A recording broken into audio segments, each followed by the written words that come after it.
Hi guys, कशा आहात? I hope मस्तच असणार. हे बघा, आम्ही पार्लरमध्ये आलेलो आहे आणि आज पूजाचा बेबीचा फोटोशूट आहे. तर आज आम्ही चाललो आहे. कुठल्या जागेवर जाणार आहे ते नक्की सांगा, पण फोटोशूट करण्यासाठी जाणार आहे. तर त्यासाठी आम्ही पार्लरमध्ये आलेलो आहे आणि पार्लरमध्ये मेकअप पण करणार.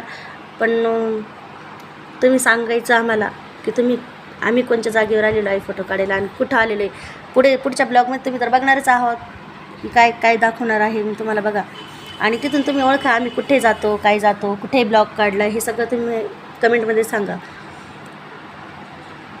हे बघा, इथं मेकअप चालू झालेला आहे माझा. बघा, तिथे मेकअप करता करता मी गाणं इथे गुणगुण करत होते. थोडीशी मूडमध्ये आली ते आणि मेकअप करता करता इथं गाणं गुणगुण करत होते. आता पुढे तुम्हाला गाणं गुणगुण करताना दिसेल. बघा कसं असं काही मेकअप वगैरे करायला लागलं आहे का, कुठे असं चांगलं मूडमध्ये आलं आहे काय. तर माणसाला इथे लाजत होती मी, लाज वाटत होती मला थोडीशी. ताई थोडीशी माझी उडीच होते, तर मग थोडीशी चेष्टा बस नसतं काही केलं.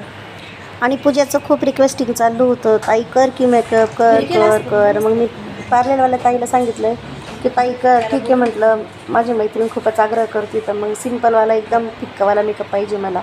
तर ताईंनी मग आता इथे मेकअप करत आहे. बघा, तर ते एकदम सिम्पलवाला मेकअप आहे. आणि मला तर डार्क आली लिपस्टिक पण नव्हती पाहिजे, पण ताई बोलले सूट होईल, छान वाटेल, त्या हिशोबाने त्यांनी इथे लावून दिली. पण मला एकदम डार्क लिपस्टिक आवडत नाही. पण मग ते मला बोलले फोटोशूटसाठीही ते छान वाटेल.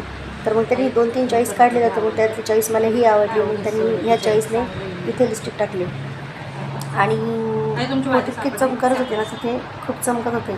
तर तिथे मला असं लाजल्यासारखं वाटत होतं. एवढी डार्क लिपस्टिक मी कधी लावलेली नव्हती. पण ताई ते पार्लरमध्ये गेल्यानंतर ते बरोबर सेट करत असतात मेकअप. पण सांगा चला कमेंटमध्ये कशी दिसत आहे आणि कुठे जाणार आहे ब्लॉग बनवले हे पण तुम्हाला पुढल्या भागात दिसेल. Bye bye.